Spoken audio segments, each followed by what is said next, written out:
शुभमन गिल के कप्तान बनने के बाद भारतीय वनडे टीम में जो सबसे बड़ा और दिलचस्प बदलाव देखने को मिला है वह रोहित शर्मा और विराट कोहली की बल्लेबाजी में आया साफ रोल रिवर्सल। और ये बदलाव सिर्फ महसूस करने वाली बात नहीं है बल्कि आंकड़ों में भी पूरी मजबूती से नजर आता है। सालों तक रोहित शर्मा का वनडे अंदाज एक ही पहचान के साथ जुड़ा रहा। मैच की शुरुआत से ही आक्रामक रुख, पावर प्ले में बड़े शॉट्स और सामने वाली टीम पर तुरंत दबाव बनाना। कप्तान रहते हुए उनका स्ट्राइक रेट 111.97 रहा, जो बताता है कि उनकी सोच थी मैच को पहले 10 से 15 ओवर में ही विपक्ष के हाथ से निकाल लेना। उसी दौर की बात करें तो विराट कोहली का रोल बिल्कुल अलग और ज्यादा कंट्रोल था। वे हालात समझते थे, विकेट बचाते थे और फिर धीरे धीरे रन की गति बढ़ाते। इसी वजह से उनका स्ट्राइक रेट उस समय 94 के आसपास था। लेकिन जैसे ही वनडे कप्तानी रोहित से शुभमन गिल के हाथ में आई, वैसे ही भारतीय बल्लेबाजी की पूरी सोच और जिम्मेदारियों का संतुलन बदलता दिखने लगा।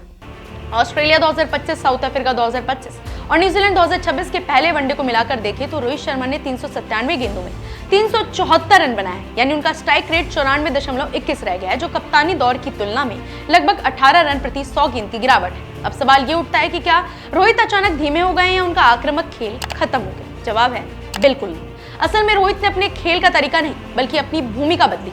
एडिलेड में 97 गेंदों पर 73 रन की पारी इसका सबसे अच्छा उदाहरण है, जहां उन्होंने तेजी नहीं बल्कि क्रीज पर टिकने और टीम को संभालने को प्राथमिकता दी। सिडनी के नाबाद 121 रन 125 गेंदों में भी उन्होंने मैच पर पूरा नियंत्रण रखा।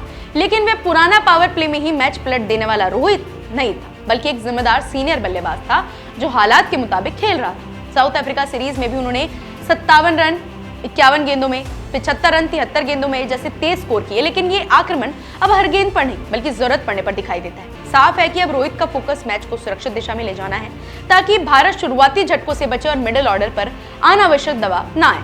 अब बात करते हैं विराट कोहली की, क्योंकि असली कहानी यही सबसे ज्यादा रोमांचक बनती है। कप्तानी बदलने के बाद कोहली ने 442 गेंदों में 469 रन बनाए हैं और उनका स्ट्राइक रेट 106.11 हो गया है, जो उनके पुराने वनडे पैटर्न से बिल्कुल अलग है। खास बात यह है कि इस दौरान ऑस्ट्रेलिया में उनके कुछ शुरुआती लो स्कोर भी शामिल है, जो आमतौर पर किसी भी बल्लेबाज का स्ट्राइक रेट नीचे गिरा देते हैं।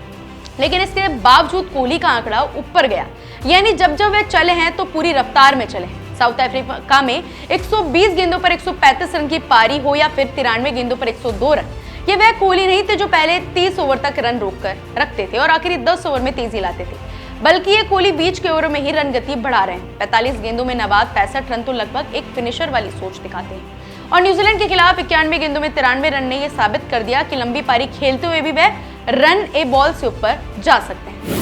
कुल मिलाकर कप्तानी बदलाव के बाद भारत की वनडे बल्लेबाजी अब ज्यादा संतुलित और स्मार्ट दिख रही है। रोहित शर्मा अब टीम की इंश्योरेंस पॉलिसी बन चुके हैं जो मैच को स्थिर रखते हैं, जबकि विराट कोहली मिडिल ओवर्स में रन रेट को आगे खींचने वाले इंजन बन गए। आंकड़े भी यही कहते हैं कि और मैदान पर दिखने वाले खेल भी यही कहानी सुनाता है। और अब सबसे बड़ा सवाल यही है, क्या यही नया रोल रिवर्सल भारत को बड़े टूर्नामेंट्स में और ज्यादा खतरनाक बनाएगा? फिलहाल ऐसे ही अपडेट्स के लिए जुड़े रहिए हमारे चैनल द इंडिया मूव्स के साथ।